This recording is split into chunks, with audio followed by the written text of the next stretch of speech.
मैं डॉक्टर राजकुमारी शर्मा आज आपके समक्ष पटकथा तथा संवाद लेखन की तीसरी इकाई संवाद लेखन संरचना और सिद्धांत के बारे में विशेष जानकारी देने हेतु उपस्थित हुई हूँ।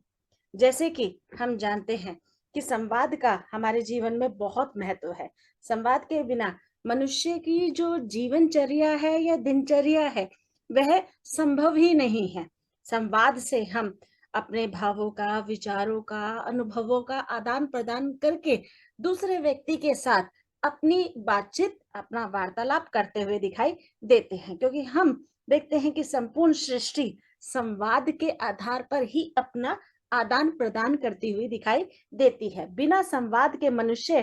के जीवन की कल्पना नहीं की जा सकती, कि मनुष्य एक सामाजिक प्राणी है और सामाजिक प्राणी होने के नाते वह एक दूसरे से अपने सभी आधारों को व्यक्त करते हुए दिखाई देता है। तो ये कहना अतिशयोक्ति नहीं होगी कि संवाद ही जीवन की महत्वपूर्ण क्रिया प्रक्रिया है, जिसके द्वारा व्यक्ति अपने हाव भाव एक दूसरे के समक्ष प्रस्तुत करता हुआ दिखाई देता है।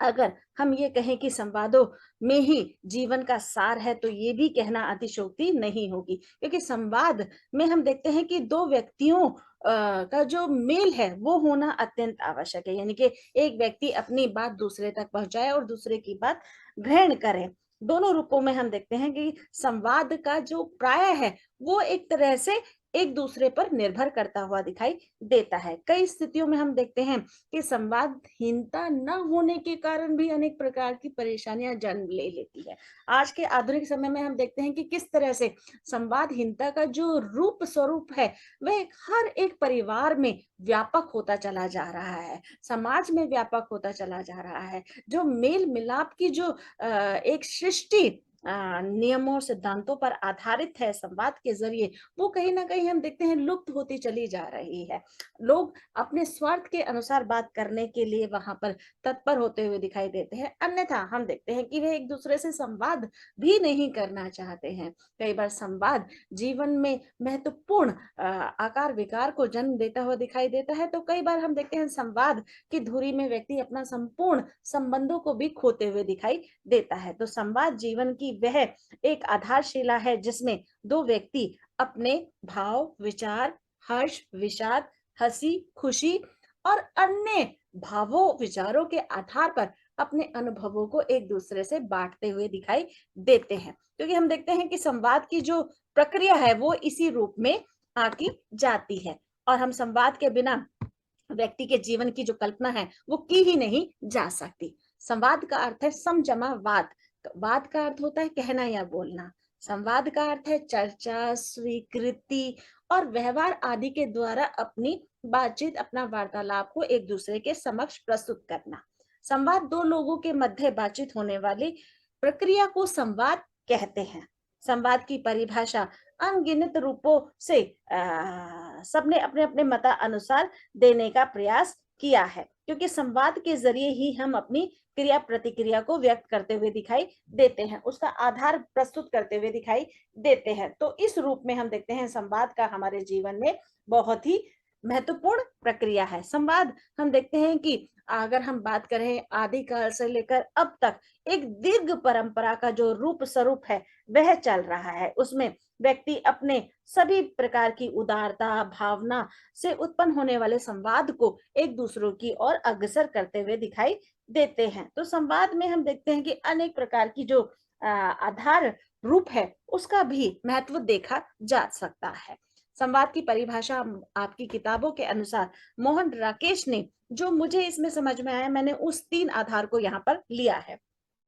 प्रसंग के आधार पर हम देखते हैं कि व्यक्ति जीवन में अनेक प्रकार के प्रसंग करते हुए दिखाई देता है, और उन प्रसंगों में व्यक्ति अनेक प्रकार की क्रिया प्रतिक्रिया को भी एक रूप देता हुआ दिखाई देता है। हम इस रूप में भी देखते हैं कि मोहन राकेश ने किस तरह से व्यक्ति अपने प्रसंगों के द्वारा संवाद को चित्रित करते हुए दिखाई देता है। इसमें दो आधार तो हम देखते हैं कि एक प्रेषक के रूप में और एक श्रोता के रूप में अपना संदेश एक दूसरे को पारित करते हुए दिखाई देते हैं। प्रधान रूप में हम देखते हैं कई बार हम नाटक में देखते हैं, कहानी में देखते हैं, उपन्यास में देखते हैं, या गद्य की अनेक विधाओं में देखते हैं, या पद की रूपों में हम देखते हैं कि मुख्य रूप से कोई व्यक्ति अपने चरित्र की विशेषताओं के आधार पर अपने गुणों को वहां पर चित्रित कर रहा है। कई बार अवगुणों के आधार पर भी हम देखते हैं कि चित्रित करता है। तो मुख्य रूप से हम मुख्य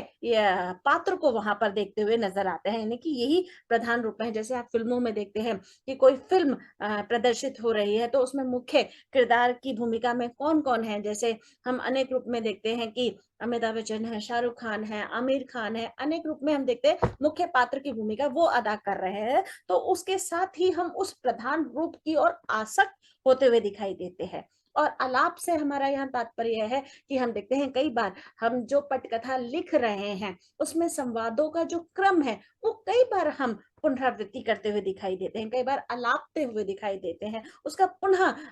प्रवृत्ति रूप वहां पर प्रदर्शित करते हुए दिखाई देते हैं। तो इस रूप में हम देखते हैं कि मोहन राकेश ने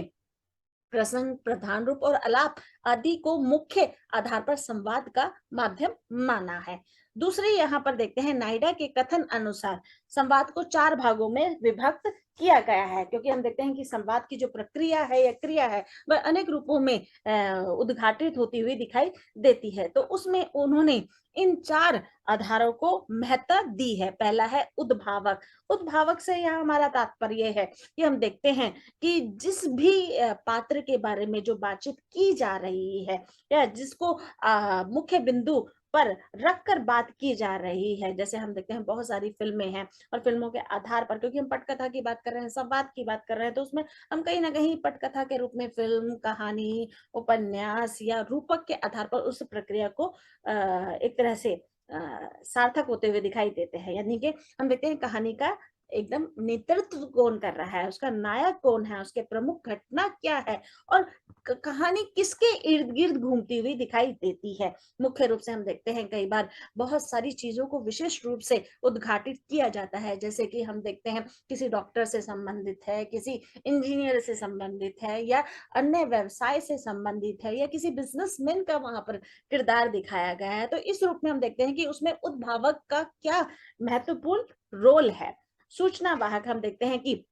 जितनी भी कहानियां चल रही है उन कहानियों में क्या एक लक्ष्य है, क्या एक उद्देश्य है, जिसको पारित करने के लिए पूरी कथा का एक तरह से जन्म यहाँ पर दिखाया गया है। क्योंकि जब भी कोई लेखक या राइटर किसी कथा को लिखता है तो वह उसके आरंभ, प्रारंभ और विकास और अंत, इन सारी प्रक्रियाओं से जूझता हुआ दिखाई देता है और उसको विभिन्न रूपों में प्रस्तुत करता हुआ भी दिखाई देता है। नियोजन करना कहने का तात्पर्य है नियंत्रण करना, कि हम देखते हैं कि जब भी हम कोई संदेश या कोई संवाद पारित कर रहे हैं तो प्रथम रूप में हम देखते हैं कि अगर हम लिखित रूप में लिखते हैं तो उस संवाद का क्रम ठीक से होना चाहिए, उसमें लय, तुक का पूरा ध्यान रखना चाहिए। यानी कि कहने का तात्पर्य है व्याकरण के पूरे नियमों के साथ प्रस्तुत करते हुए कि हम जिस घटना का वहां पर उद्घाटन कर रहे हैं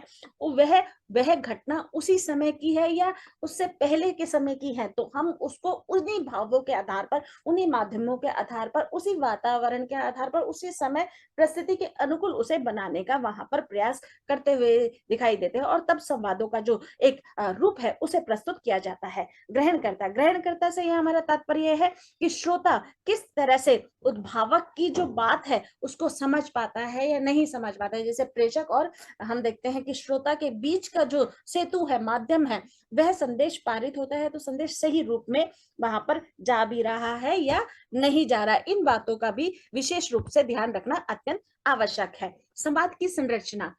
संरचना में हम देखते हैं महत्वपूर्ण एक तरह से कार्य होता हुआ दिखाई देता है कि संवाद को जब हम प्रस्तुत करते हैं तो उसमें हम किन बातों का ध्यान रखते हुए दिखाई देते हैं। अगर संवाद का जो रूप है वह हम विभिन्न रूपों में वहां पर एक तरह से प्रस्तुत करते हुए दिखाई देते हैं। जैसे संवाद के कार्य हैं, हम देखते हैं जीवन में हम एक योजना बनाते हैं, एक रूपरेखा बनाते हैं, पटकथा में भी एक रूपरेखा का चयन होता हुआ दिखाई देता है, उसके आधार पर वो कार्य किए जाते हैं। यानी कि कार्य या क्रियाकलाप का जीवन में बहुत महत्व है। संवाद के मूल कार्य क्या है? पहला है चरित्र का व्यवहार, समय, परिस्थिति और परिवेश के अनुसार होना चाहिए। यानी कि जो आप कथा लिख रहे हैं और जिस सामाजिक व्यथा को या सामाजिक घटना को या धार्मिक घटना को, ऐतिहासिक घटना को या हम दार्शनिक घटना को वहां पर उसका मूल बिंदु बना रहे हैं, तो उसी तरह के चरित्र का भी हमें एक तरह से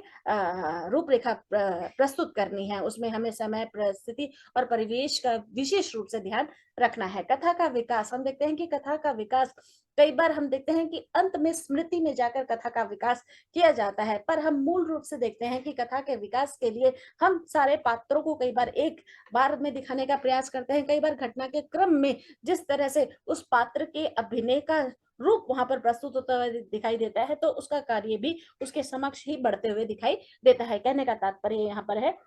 कि हम देखते हैं कि कथा का विकास और कथा के जो विविध प्रसंग है वे कहीं ना कहीं कथा के इर्द गिर्द घूमते हुए दिखाई देते हैं। वातावरण का आरंभ, हम देखते हैं कि कथा में, कहानी में दो ही वातावरण का अधिकतर चित्रण होते हुए दिखाई देता है, एक ग्रामीण, दूसरा शहरी। और इसमें हम देखते हैं कि वातावरण में हम किस प्रकार की घटना का वहां पर चयन कर रहे हैं और उस घटना में हम देखते हैं कि वातावरण की क्या विशेषता वहां पर दर्शाई गई है, क्योंकि हम देखते हैं कि हर एक व्यक्ति अपने वातावरण के अनुसार संवाद को प्रस्तुत करता हुआ दिखाई देता है। जैसे हम देखते हैं कि हर तरह की स्थिति परिस्थिति व्यक्ति के जीवन में आती है, तो हम देखते हैं सुबह से लेकर शाम तक हम किस तरह से संवादों का जो चयन है, जो उपक्रम है, जो प्रस्तुतिकरण है, वह कहीं ना कहीं वातावरण के अनुसार प्रयुक्त करते हुए दिखाई देते हैं। कई बार हम ये सोचने के लिए भी बाध्य होते हैं कि इस वातावरण के अनुकूल ये संवाद वहां पर प्रस्तुत होना चाहिए या नहीं होना चाहिए। कहने का क्रम ये है कि हम देखते हैं सब वातावरण के अनुसार ही हमें संवादों का जो भाव है, हाव है, उसे प्रस्तुत करना चाहिए। चरित्रों का क्रम से विकास, हम देखते हैं कि जब भी हम किसी नाटक में, किसी कहानी में, किसी उपन्यास में, किसी एकांकी में या अन्य रूपों में हम देखते हैं, तो चरित्रों का जो क्रम है वह कहीं ना कहीं कथा के अनुरूप होना अत्यंत आवश्यक है। कि कहाँ पर कथा का विकास दिखाना है, कहाँ पर संघर्ष का स्वरूप दिखाना है, कहाँ पर संघर्ष और द्वंद्व में उलझती हुई प्रस्तुति को भी चित्रित करना है। दृश्य का किसी कारण पूर्ण ना होना, हम देखते हैं कि कई बार जो संवाद है, पटकथा है, वह कहीं ना कहीं दृश्य पर आधारित होती है और दृश्य, श्रव्य और दृश्य दोनों रूपों में हम किसी चीज को जब देखते हैं तो कहीं ना कहीं हमें आकर्षित करती हुई दिखाई देती है और हमें स्पष्टता का जो रूप स्वरूप है उसका भी भान कराती हुई दिखाई देती है। तो हम देखते हैं कई बार दृश्य अपूर्ण होने के कारण भी अनेक प्रकार की समस्याएं वहां पर जन्म लेती हुई दिखाई देती है। तो पटकथा या लेखक या राइटर जो भी पटकथा लिखता है उसमें उस बात का महत्वपूर्ण ध्यान रखना चाहिए। भाषाई रूप का विशेष प्रयोग, हम देखते हैं पटकथा में सारा जो आधार है, स्वरूप है, वह कहीं ना कहीं व्याकरण बद्ध रूप से, क्रमबद्ध रूप चलता हुआ दिखाई देता है, क्योंकि वर्तनी की अशुद्धियां में हम देखते हैं कि कई बार अनेक प्रकार से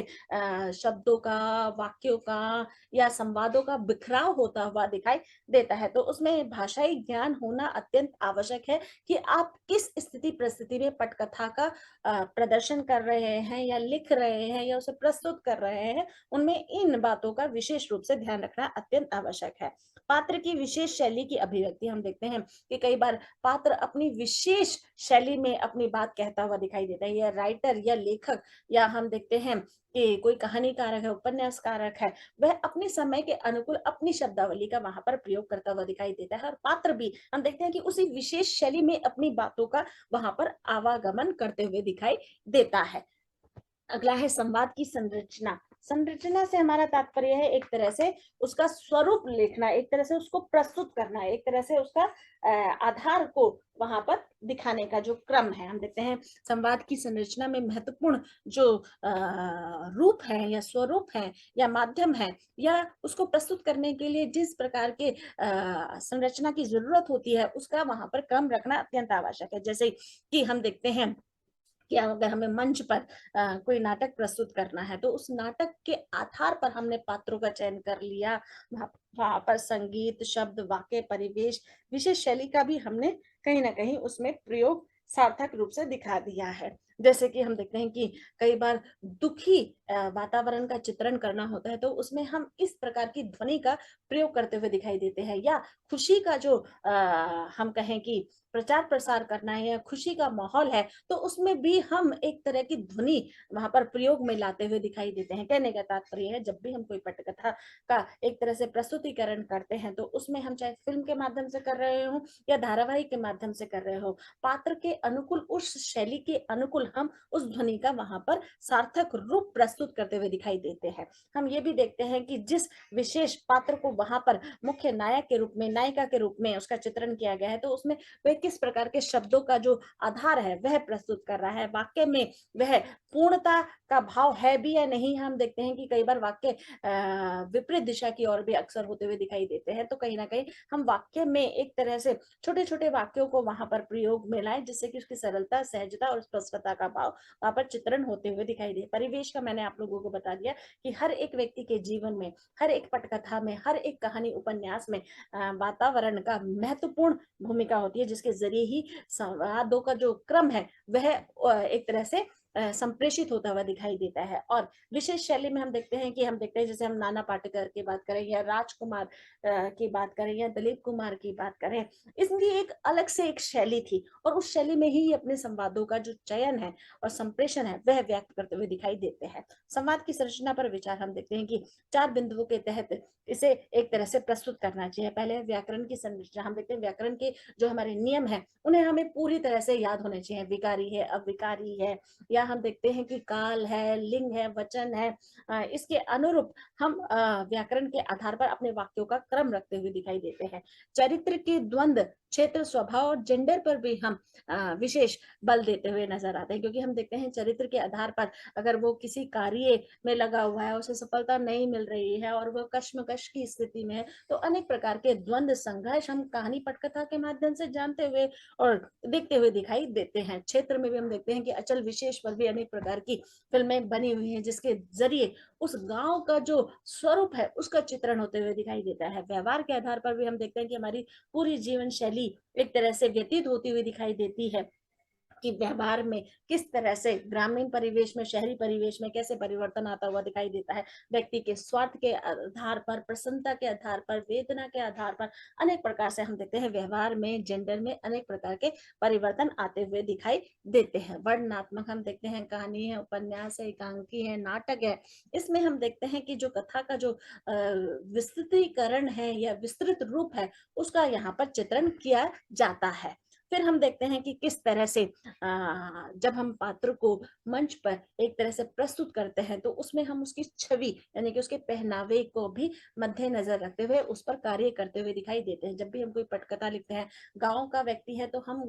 एक तरह से धोती कुर्ता में उसको दिखाते हैं, सीधी सादी उसकी शब्दावली का रूप स्वरूप वहां पर व्यक्त होता हुआ दिखाई देता है। देह भाषा यानी कि बॉडी लैंग्वेज, हम देखते हैं कि हम कई बार शब्द नहीं बोलते हैं और मूक अवस्था में भी हम बहुत सारी बातों का जो आधार है वह प्रस्तुत करते हुए दिखाई देते हैं। दृश्य प्रभाव, हम देखते हैं कि वास्तविक जीवन में जो हम देखकर चीजों का अनुभव करते हैं, हम उन्हें सुनकर या उतना पढ़कर उतनी तीव्रता से उसका अनुभव नहीं कर सकते जितना दृश्य के माध्यम से हम चीजों को अभिव्यक्त करते हुए दिखाई देते हैं। संगीत का भी हमारे जीवन में महत्वपूर्ण भूमिका है, कि संगीत से ही हमारे जीवन का जो सार है वह अभिव्यक्त होता हुआ दिखाई देता है। सुखी अवस्था में हो या दुखी अवस्था में हो, संगीत हमें बहुत भाता हुआ दिखाई देता है। दृश्य के माध्यम से हम देखते हैं कि अनेक छवियां हमारे सामने प्रस्तुत होती है, तो जो निर्देशक है वह किस तरह से किसका रूप चित्रांकन वहां करते हुए दिखाई दे रहा है। मंच में हम देखते हैं कि कोई नाटक प्रदर्शित हो रहा है, तो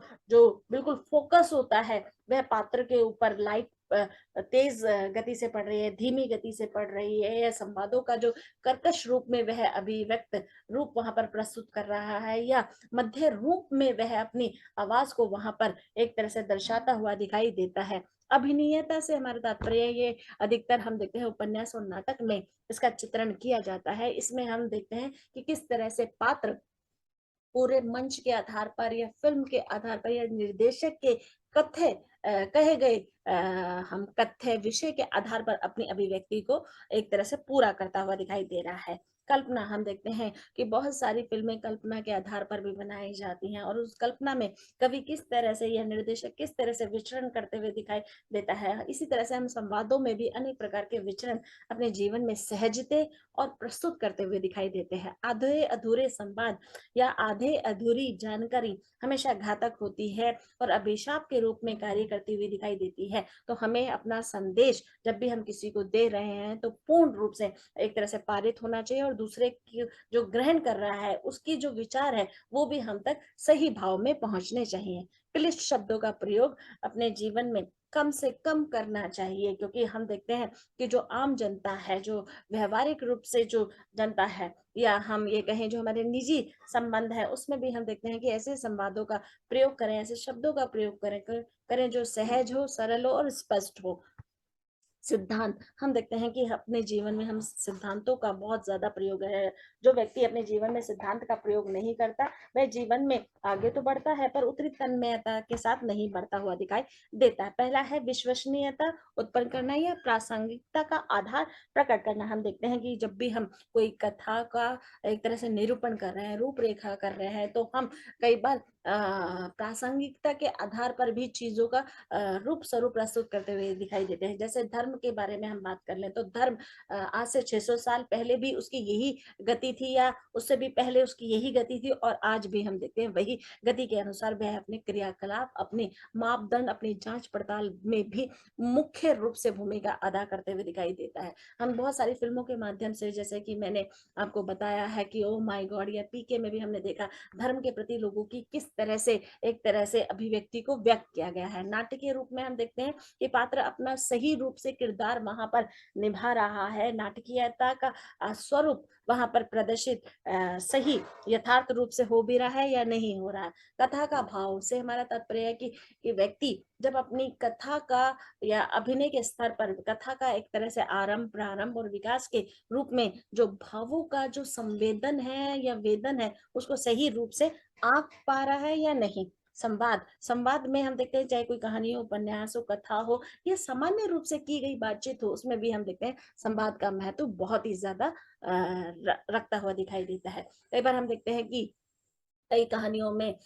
बिखराव की स्थिति आ जाती है, एक सूत्रता के रूप में वह हमें बांधे नहीं नजर आता है, तो उसमें हमें उदासीनता, उचाट या ऊब की स्थिति उत्पन्न होते हुए दिखाई देती है। तो सिद्धांत के अनुरूप जब भी हम कोई कथा, नाटक, उपन्यास का निर्माण या नींव रखते हैं तो सर्वप्रथम रूप से हमें उसमें एक सूत्रता का भाव होना अत्यंत आवश्यक है। संक्षिप्तता हम देखते हैं कि जीवन में संक्षिप्तता का महत्व बहुत ज्यादा है, पर यह भी वातावरण के अनुसार ही चित्रित होए तो ज्यादा अच्छा होता है। कई बार हम विस्तृत रूप में अनेक प्रकार से उदासीन या ऊब का जो चित्रण है वह करते हुए दिखाई देते हैं। दृश्य संवादों दृश्यों का मेल हम देखते हैं कि संवादों में दृश्यों का बहुत ज्यादा महत्व होता है। वैसे तो सभी दृष्टियों में हम देखते हैं दृश्य का बहुत ज्यादा महत्व है, पर जब संवाद एक व्यक्ति दूसरे व्यक्ति से उसका आदान प्रदान करता है तो उसका महत्व और ज्यादा बढ़ता हुआ दिखाई देता है। आज के युग में हम देखते हैं अनेक प्रकार की कहानियां, उपन्यास, नाटक यथार्थ की पृष्ठभूमि में लिखे गए हैं, और उन यथार्थ की पृष्ठभूमि में हम देखते हैं कि अनेक प्रकार की क्रिया होते हुए व्यक्ति देखता है। कथानक का विकास हम देखते हैं, कथानक का विकास से हमारा तात्पर्य है सार संख्या है। सार संख्या से हमारा तात्पर्य है कि पात्र किस तरह से अपने हावों भावों के अनुसार उसका चित्रण कर रहा है, कहानी को एक घटित रूप दे रहा है, जिसके माध्यम से व्यक्ति अपनी क्रिया प्रतिक्रिया का सार करता हुआ दिखाई देता है। पटकथा और नाटक में अंतर हम देखते हैं, सामान्य रूप में पटकथा और संवाद लेखन में अनेक प्रकार के अंतर दिखाए गए हैं। संवाद से हमारा तात्पर्य, जैसे मैंने अभी आप लोगों को बताया कि जीवन की वह अहम भूमिका है जिसके द्वारा व्यक्ति अपनी क्रिया प्रतिक्रिया को व्यक्त करता हुआ दिखाई देता है। नाटक में हम देखते हैं कि अनगिनत पात्र हैं जिसके द्वारा वह एक दूसरे से संवादों का जो स्वरूप है वह पारित करते हुए दिखाई देता है। संवाद के जरिए ही व्यक्ति अपनी दशा और दिशा को चित्रित करता हुआ दिखाई देता है, अपनी गति को, अपने संगीत को। अनेक विद्वानों के माध्यम से यहाँ पर अनेक प्रकार की क्रिया का स्वरूप दिखाया गया है। जैसे कि हम देखते हैं कि आपने अनगिनत नाटक पढ़े होंगे, उसमें से हम जयशंकर प्रसाद के नाटक स्कंदगुप्त के आधार पर हम देखते हैं कि किस तरह से, या चंद्रगुप्त नाटक में हम देखते हैं, या भारतेंदु द्वारा नाटक रचित अंधेर नगरी चौपट राजा में हम देखते हैं कि किस तरह से चीजों को संवाद के माध्यम से प्रयोग में लाया गया है। और ये संवाद सैद्धांतिक रूप से अनेक प्रकार की क्रिया प्रतिक्रिया को प्रस्तुत करते हुए दिखाई देते हैं। धन्यवाद।